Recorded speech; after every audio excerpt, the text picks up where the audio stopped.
Mukabat sa 8 ka oras na tanggong ang dulan sa 80 ka mga pasahero sa Super Shuttle Ferry 10 nga nagka-engine failure niadtong Sabado sa Udto. Ang barko gikan sa Bugos City ug paingon unta sa Palumpon, Leyte dihang napagngan sa kadagatan sa Kalanggaman Island sa Leyte.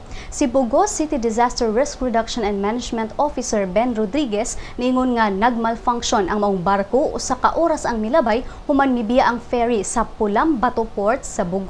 Mato ni Rodriguez nga nakadawat sila sa tawag pasado na sa alas 7 sa gabi. Dugang niya nga naglisod ang Coast Guard sa pag-rescue tungod sa kadagkusab sa mga bawd. Naluwas ra ang tanang pasahero ug nabalik sa Palum Bato Port pasado alas 10 sa gabi. Lakip sa mga miresponde ang bantay dagat ug laing Super Shuttle Ferry.